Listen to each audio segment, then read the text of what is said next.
السلام علیکم ورحمۃ اللہ وبرکاتہ۔ کبھی آپ قبرستان جائیے، قبرستان میں آپ جائیں گے نا تو آپ کو ایک سناٹا نظر آئے گا، ایک آپ کو دہشت سی لگے گی، اور رات کو تو آپ اکیلے جا ہی نہیں سکتے ہو۔ رات کو تو اکیلے جانے سے لوگ ڈرتے ہیں، دن میں بھی لوگ اکیلے نہیں جاتے ہیں، ساتھ میں کسی کو لے کر جاتے ہیں، کیونکہ وہاں وحشت ہوتی ہے، تھوڑا سا ڈر لگتا ہے۔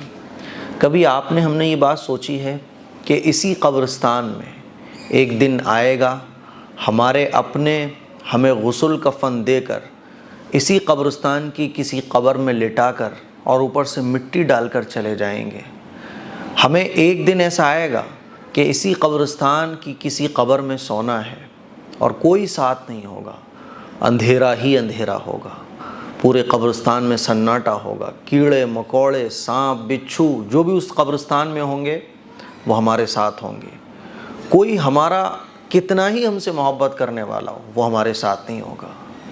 میرے عزیز بھائیوں، میری بہنوں، یہ ایک کڑوا سچ ہے۔ کبھی ہم نے اس بات پر غور کیا کہ ہم اپنی اس لائف کو جو ہمارے سامنے کھڑی ہے، بہت قریب ہے، وہ ایسی لائف ہے جہاں بلب نہیں ہوں گے، جہاں یہ لائٹ نہیں ہوگی، جہاں اے سی نہیں ہوگی، جہاں کوئی دوست نہیں ہوگا، کوئی رشتہ دار نہیں ہوگا، ہمیں وہاں اکیلے ہی رہنا ہے، فرشتوں سے ملاقات کرنی ہے۔ وہ قبر کا سناٹا، وہ قبر کا اندھیرا، اس کو دور کرنے کے لیے کبھی ہم نے کچھ سوچا ہے؟ نہیں سوچا نا میرے عزیز بھائیوں، میری بہنوں۔ حالانکہ وہ قبر ایسی منزل ہے کہ جس کے بارے میں اللہ کے نبی صلی اللہ علیہ وسلم نے ارشاد فرمایا کہ قبر یا تو جنت کے باغوں میں سے ایک باغ ہے یا جہنم کے گڑھوں میں سے ایک گڑھا ہے۔ جس کی قبر کا معاملہ حل ہو گیا نا تو آگے کے معاملے بھی اس کے حل ہو گئے۔ اور قبر کا معاملہ حل کیسے ہوگا؟ اللہ کی عبادت کر کے۔ قبر جو ہے نا یہ آخرت کا ذریعہ ہے، آخرت میں پہنچنے کا۔ جیسے ریلوے ٹریک ہوتا ہے نا تو ہم ریلوے پھاٹک کو پار کرتے ہیں دوسری سائڈ پر جانے کے لیے، بالکل اسی طرح سے قبر جو ہے نا آخرت تک پہنچنے کا راستہ ہے۔ قبر کے ذریعے ہم آخرت میں پہنچیں گے، اور آخرت کا جو دن ہوگا نا بڑا خطرناک ہوگا۔ جب آخرت کا دن خطرناک ہے تو سوچو قبر کتنی خطرناک ہوگی، کیونکہ وہ بھی تو اسی سے ملی ہوئی ہے۔ تو آخرت کا دن اتنا خطرناک ہوگا کہ آخرت کی سختی، آخرت کی ہولناکیاں، اور آخرت میں آپ سوچو حضرت آدم علیہ السلام سے لے کے قیامت تک جتنے بھی انسان آئے ہیں سب آخرت کے میدان میں جمع ہوں گے، اللہ تعالیٰ کو حساب و کتاب دینے کے لیے۔ سب کا نام اعمال اوپن کیا جائے گا۔ کبھی سوچا ہے آپ نے کہ کتنا خطرناک دن ہوگا؟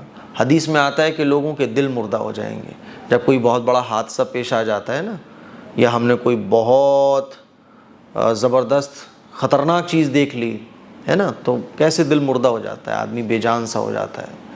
تو آخرت کا دن اتنا ہی خطرناک ہوگا، دل لوگوں کے مردہ ہو جائیں گے۔ لیکن ایک شخص ہوگا جس کا دل آخرت میں مردہ نہیں ہوگا، وہ نارمل پھر رہا ہوگا، نارمل ٹہل رہا ہوگا، اس کے لیے آخرت کی سختی کچھ نہیں ہوگی، کوئی مشکل آخرت کی نہیں ہوگی۔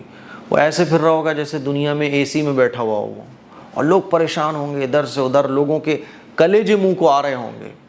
اتنا خطرناک منظر ہوگا، لوگوں کی آنکھیں پھٹی رہ جائیں گی، دل پھٹ رہے ہوں گے، کیونکہ اتنا خوفناک منظر ہوگا۔ لیکن یہ شخص جو یہ عمل کر لے گا جو آج میں آپ لوگوں کو بتانے والا ہوں، اور یہ رات جو ہے نا وہ سال میں صرف ایک بار آتی ہے، اسی رات میں یہ عمل آپ کر سکتے ہو۔ جو شخص اس رات میں یہ عمل کر لے گا جو میں بتاؤں گا، اللہ کے نبی کی حدیث کے مطابق آخرت میں اسے کوئی پرابلم نہیں ہوگی۔ میرے عزیز بھائیوں، اپنی قبر کو، اپنی آخرت کو آسان بناؤ۔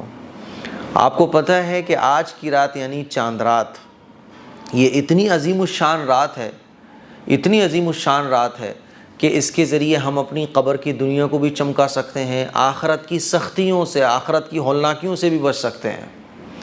اللہ کے نبی صلی اللہ علیہ وسلم نے ارشاد فرمایا، میں پہلی حدیث آپ لوگوں کو سنانا چاہتا ہوں۔ اللہ کے نبی صلی اللہ علیہ وسلم نے ارشاد فرمایا، جو شخص عید الفطر اور عید الاضحیٰ کی راتوں میں یعنی چاند رات میں عبادت کرے گا اللہ کی، تو اللہ تعالیٰ اس کے دل کو اس دن زندہ رکھے گا جس دن لوگوں کے دل مردہ ہو جائیں گے۔ یعنی جس دن لوگ پریشان پھریں گے، لوگوں کے دل پھٹ رہے ہوں گے آخرت کی سختیوں کی وجہ سے، اللہ تعالیٰ اس شخص کے دل کو زندہ رکھے گا، یعنی اسے کوئی پرابلم نہیں ہوگی، پرسنل سیکیورٹی سے ملی ہوگی، پرسنل آرام اس کو آخرت کے میدان میں ملے گا۔ یہ کون ہے صاحب؟ یہ اللہ کے اسپیشل گیسٹ ہیں، اسپیشل سروسز ان کو مل رہی ہیں۔ کون ہے یہ وہ لوگ ہیں جنہوں نے عید الاضحیٰ اور عید الفطر کی راتوں میں اللہ کے سامنے کھڑے ہو کر عبادت کی نیت سے قیام کیا تھا۔ اللہ کے نبی نے ارشاد فرمایا کہ ان لوگوں کے دل اس دن زندہ رہیں گے جس دن لوگوں کے دل مردہ ہو جائیں گے۔ میرے عزیز بھائیوں، آج کی رات آپ کیا کرنے والے ہو مجھے پتا ہے۔ 99.9% مسلمان کیا کرتے ہیں؟ پورے رات بازار بھرے چلتے ہیں، خواتین گھر کی صفائیاں کر رہی ہوتی ہیں، مرد حضرات اور ادھر سے ادھر سامان لانے میں لگے ہوتے ہیں۔ چند رکعات نفل نماز پڑھنے کی بھی ہمیں توفیق نہیں ملتی، بلکہ یوں کہو کہ عشاء بھی گول کر جاتے ہیں، بعض لوگ تو فجر بھی گول کر جاتے ہیں۔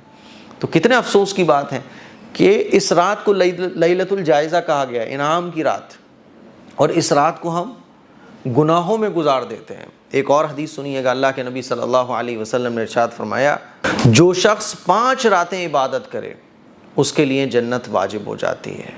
وہ راتیں کون کون سی ہیں؟ یہ ہیں 8 ذی الحجہ جو کہ گزر چکی ہے، 9 ذی الحجہ جو گزر گئی، اور 10 ذی الحجہ اور عید الفطر۔ 10 ذی الحجہ یعنی آج چاند رات کی رات، اور عید الفطر کی رات، اور 15 شعبان کی رات یعنی شب برات۔ تو یہ 5 راتیں ہیں جس میں جاگ کر ایک مسلمان اگر عبادت کر لے تو اتنا بڑا اجر اور ثواب اس کو مل رہا ہے۔ میرے عزیز بھائیوں، میری بہنوں، میری آپ لوگوں سے گزارش صرف اتنی ہے کہ آج کی رات جاگ کر عبادت ضرور کیجیے گا تاکہ قبر کی اور آخرت کی منزلیں ہمارے لیے آسان ہو جائیں۔ السلام علیکم ورحمۃ اللہ وبرکاتہ۔